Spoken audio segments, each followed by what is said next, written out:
Anson Primary School is a multicultural school in the London Borough of Brent. We have children from 3 to 11 years of age, and we embed Apple technology throughout the curriculum.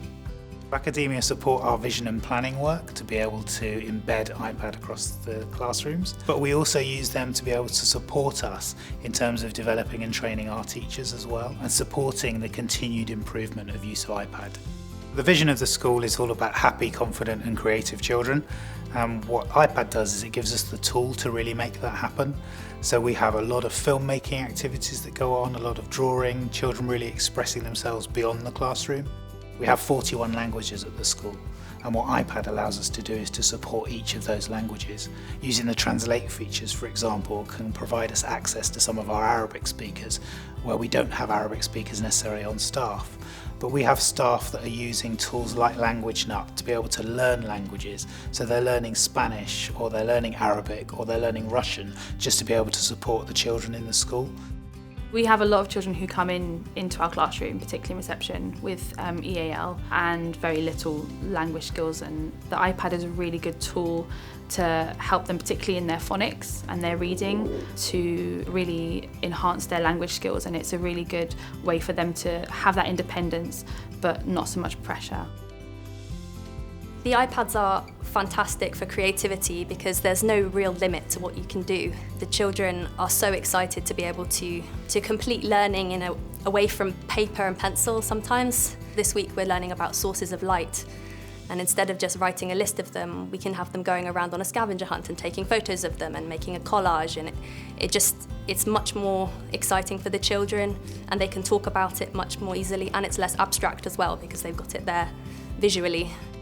If they're working on something and I want evidence of the work they've done, they've been doing something practical, or could you just seesaw it for me? And they know what that means, and it comes to my device.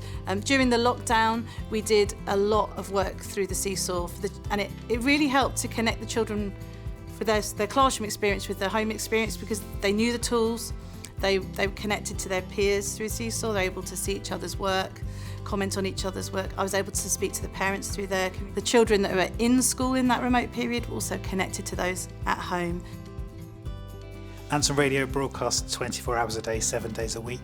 It was initially set up to be able to support children with their language acquisition, speech and language development particularly. And what now happens is we record children's work on there, we do our live podcasts on there, and we work to try and give the children a global audience, including lots of celebrities who've supported the children in their work.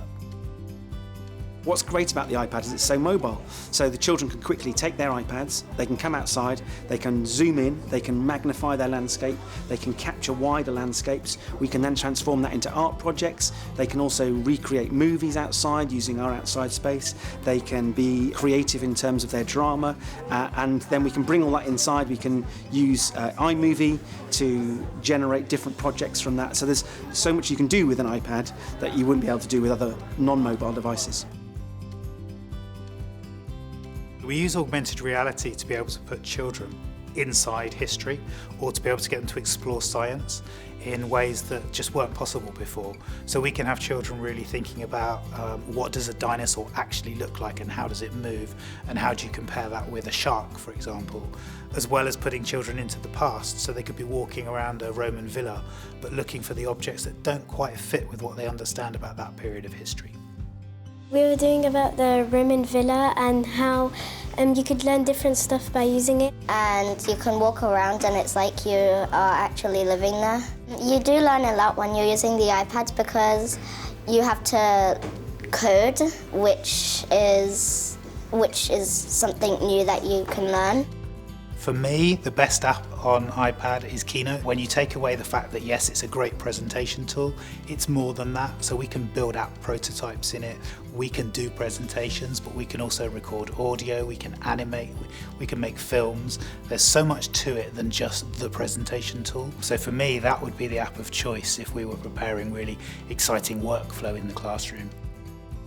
I think if you don't use iPads, you're missing an opportunity to engage the children, to be creative, and to have multimedia within your day, within your lessons, within the children's learning, which is, as well as engaging and interesting for them, also sets them up for the future, because that's how the world is and will be.